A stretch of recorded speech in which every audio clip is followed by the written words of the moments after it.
Hello and welcome to your daily note for March the 17th, 2022. So we did get some retail sales data that we're going to go through today this morning, as well as looking at the Federal Reserve's decision and their summary of economic projections and how that could affect the marketplace going forward from here. And as always, we're going to dig into the market moves and how the market reacted to the current economic data coming through here. So let's start with retail sales data. So retail sales data came in a little bit slower on a month-over-month perspective. The forecast was for 0.4% of an increase. It came in at 0.3. Even the prior month was roughly 3.8% and coming down to 0.3. Retail sales on a year-over-year perspective, though, accelerated from 12.96 to 17.62.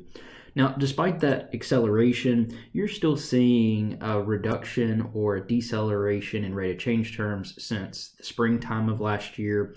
It peaked at 53% year-over-year percent change. It slowed pretty hard throughout the fall period, started to rebound a little bit towards the back half of the year in the quote-unquote holiday rally. But if we look at November, this peak of 17.61, this most recent report, is still below the November peak that we saw. And you're going to notice it when we dig into actually where the increases came from in the retail sales report. So here's the release of March the 16th. Again, an increase of 0.3% from the previous month and a 17.6% above February 2021. The big key note here that I noticed was retail trade sales were virtually unchanged, where gasoline stations were up 36.4%. From January 2021, and food and drinking places were up 33%. Come down and look at the individual percent change data for the month of January, and I think you're going to see it even better. You get a slowdown in furniture and home furnishing stores. You get a slowdown in health and professional care, general merchandising, and non-store retailers, where the only increases were gasoline stations up 5.3%, food services and drinking places up 2.5%, with the fact that food and gas prices went up so much due to the Russian-Ukraine situation. A lot of this can be explained, which again, why you're probably also seeing out there some people are citing retail sales on an inflation-adjusted perspective is still negative. It still fits the tone here that most of the report was negative. So again, you're looking at across the board different kinds of businesses, and you see 1, 2, 3, 4, 5, 6, 7 of the trackable businesses that showed a decline in the month of February in retail sales. So I think for the most part, the fact that it did accelerate from January is somewhat positive, but the overall trend of retail sales continues to be lower, and I still think that signals the slowing demand that you're seeing in the economy.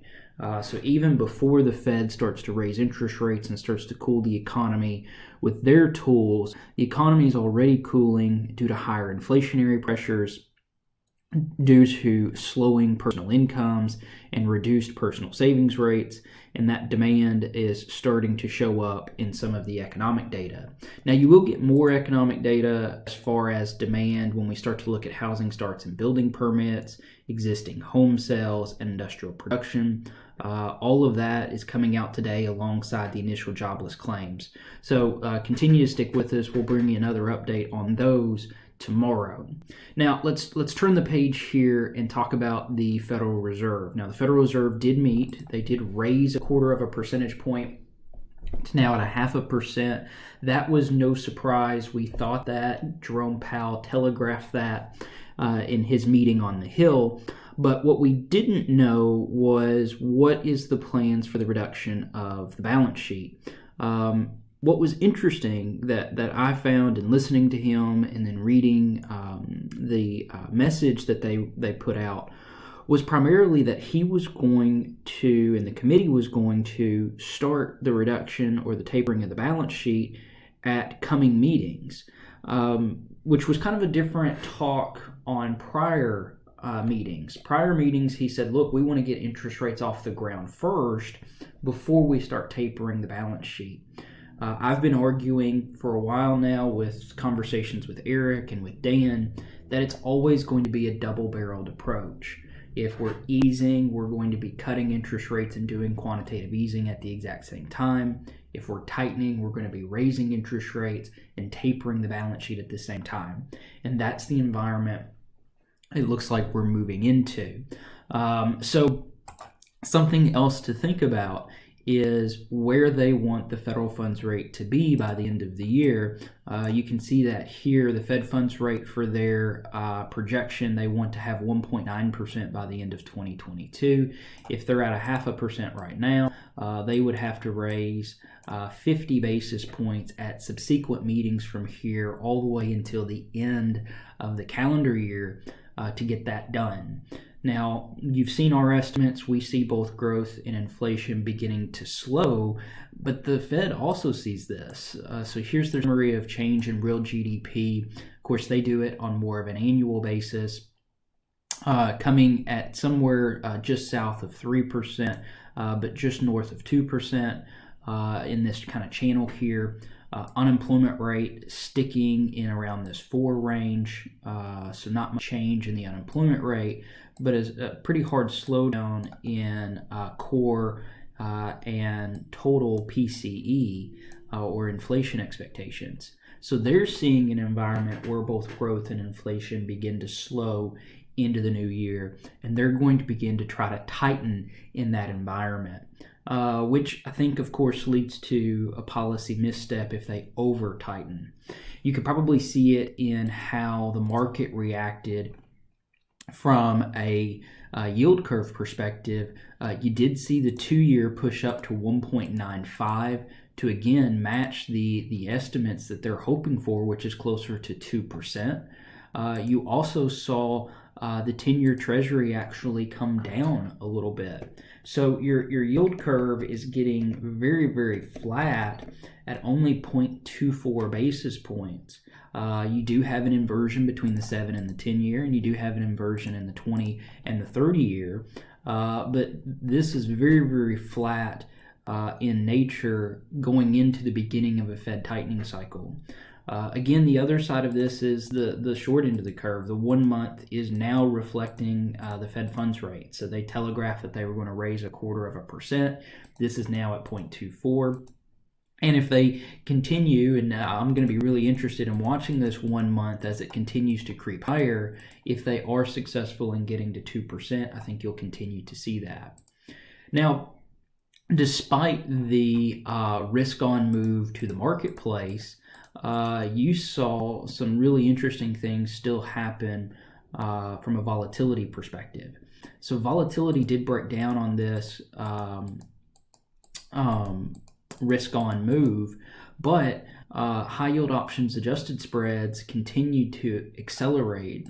Here's the most recent report from TradingView coming in at 4.21%. So even higher than the 4.16 that we had on the previous day.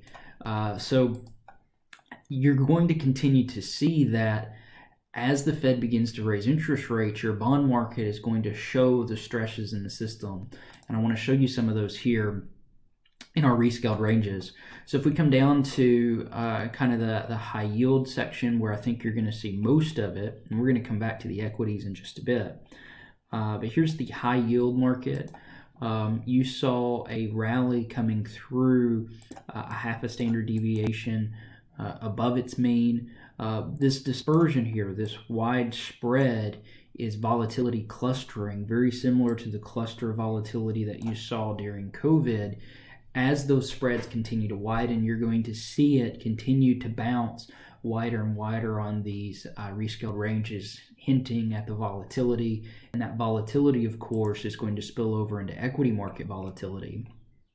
Because you can see here, as high yield option adjusted spreads widen, you tend to get a sell-off in financial markets.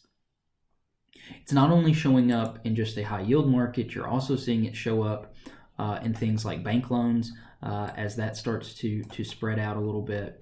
You're seeing it in things like mortgage-backed securities. We've talked about that a lot. That's going to be the first thing that they roll off on their balance sheet.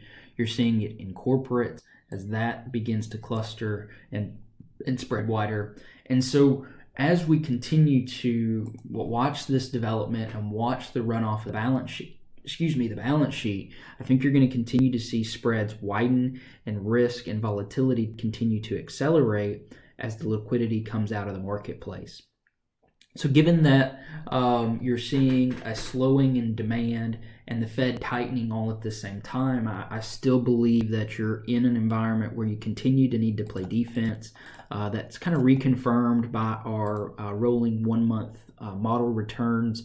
It's very simple. We just look at an equal weight of a basket of what we believe are kind of defensive equities, defensive fixed income.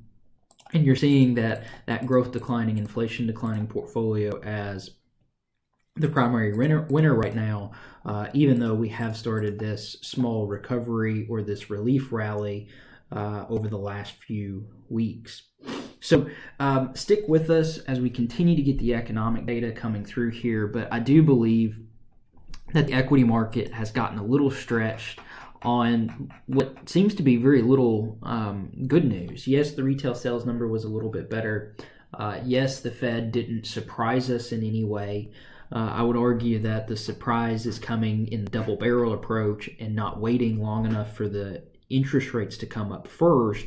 But because of that, the market, I think, got really optimistic, and you're seeing a lot of equity markets trade at almost 2 standard deviations above their 1,080-day mean, especially in more of your higher risk equities where they've been beaten up a lot and people are starting to nibble on them here. So I'm not in that camp. I still think you remain defensive and stick to things like lower volatility, quality, dividend payers, defensives, or value. I think that's still very much clear and giving you somewhat of a level of protection as we continue to go through what looks to be a volatile 2022.